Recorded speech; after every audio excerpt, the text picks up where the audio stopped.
আসসালামু আলাইকুম, আমি ইমাম হুসাইন, ট্রাভেলার ইমাম চ্যানেলের পক্ষ থেকে আপনাদের সবাইকে অভিনন্দন জানাচ্ছি। এই মুহূর্তে আমি আছি চায়না এবং আমি থানা থেকে বের হলাম। এখন আপনাদের জিজ্ঞাসা থাকতে পারে যে ইমাম ভাই, আপনি এত কিছু থাকতে থানায় কেন আসলেন? আমাদের গ্রুপ নিয়ে আসছি, আপনারা সবাই অবগত আছেন। তো যে বিষয়টি আসলে আমি বলতে চাচ্ছি, এই হচ্ছে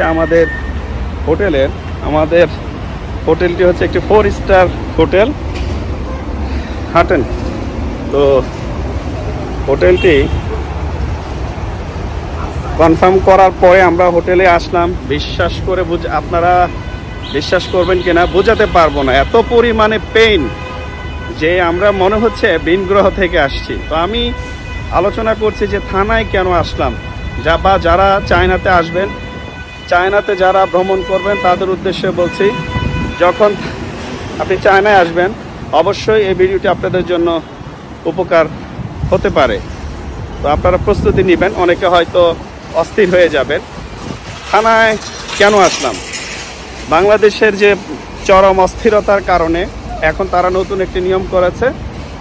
এটি আমার গত 1 মাসে যারা আমার কাস্টমার আসছেন তারাই বলেছেন অভিজ্ঞতা। তো আজকে আমি নিজে হলাম।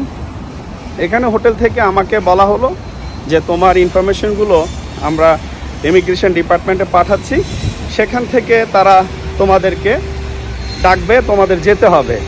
বললাম ঠিক আছে। আমরা রুমে গেলাম। রুমে গিয়ে 5 মিনিট হয়নি, ইতোমধ্যে যে ভদ্রলোককে আমার পিছনে দেখতে পাচ্ছেন তিনি আবার এসে হাজির, যে ইমিগ্রেশন থেকে কল করেছে, তোমাদের যেতে হবে। আমরা সবাই মিলে নামলাম, নেমে থানায় আসলাম।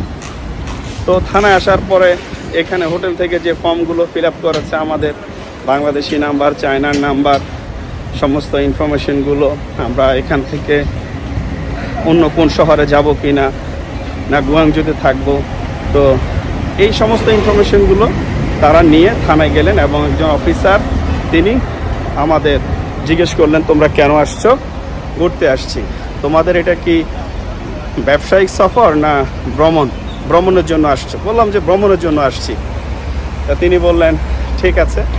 এরপরে আরও কিছু ইনফরমেশন তিনি জানতে চেয়েছেন, এখান থেকে তুমি কোথায় যাবে এবং তুমি কতদিন থাকবে।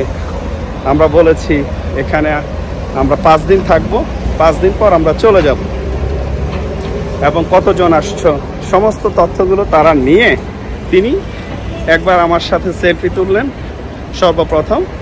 তারপর সেলফি তোলার পরে তিনি আবার এগুলো তাদের যে ইমিগ্রেশন সফটওয়্যার আছে সেখানে তিনি আপলোড করেছেন, আমি মোবাইলে দেখতে পাচ্ছি।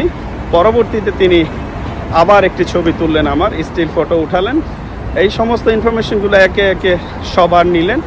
নেওয়ার পর এবং তাদের যে লেজারটা আছে সেই লেজার খাতার মধ্যে তিনি আমাদের সমস্ত পাসপোর্ট ইনফরমেশনগুলো নিলেন। নেওয়ার পরে আমাদেরকে বললেন ওকে। তো যারা আসবেন হয়তো অনেকে টেনশনে পড়ে যেতে পারেন যে আমি চায়নাতে আসছি ঘুরতে, এখন এখানে দেখতে পাচ্ছি আমার থানায় নিয়ে আসছে। আসলে এখানে ঘাবড়ানোর কিছু নেই, বা আপনারা ঘাবড়াবেন না, এখানে ভয় পাওয়ার কিছু নেই। তো যারা আসবেন, আমরা প্রায় 15 মিনিট হেঁটে তারপরে থানায় গিয়েছি। আমাদের যেহেতু বেশ কিছু লোক, আমাদের আসলে এখান থেকে গাড়িতে যাওয়া সম্ভব না, গাড়ির আগে আমরা হেঁটে চলে গেছি। তো যারা আসবেন অবশ্যই চেষ্টা করবেন যখন হোটেল থেকে আপনার পাসপোর্ট রেখে দিতে পারে এবং আপনার সমস্ত ইনফরমেশন তারা নিতে পারে, নিয়ে সেগুলো থানায় নিয়ে যাবে, আপনাকে সহ নিয়ে যাবে। নিয়ে সেখানে আমি যে প্রসিডিউরটা বলেছি এতক্ষণ, এই প্রসিডিউরটাই আপনাদেরকে অবশ্যই সবাইকে পাড়ি দিতে হবে, এবং এই প্রসিডিউরটা দিলে আপনাকে ছেড়ে দিবে। অর্থাৎ আপনি এখানকার যে আইন প্রয়োগকারী সংস্থা আছে তাদের কাছে আপনার ইনফরমেশনগুলো থাকলো। এইটাই।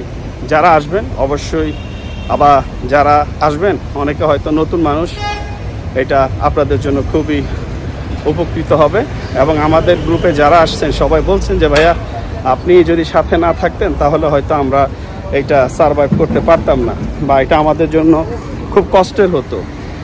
তো যারা আসবেন অবশ্যই এটি শেয়ার করলে অন্যরা উপকৃত হতে পারবেন। সবাই ভালো থাকবেন, সুস্থ থাকবেন।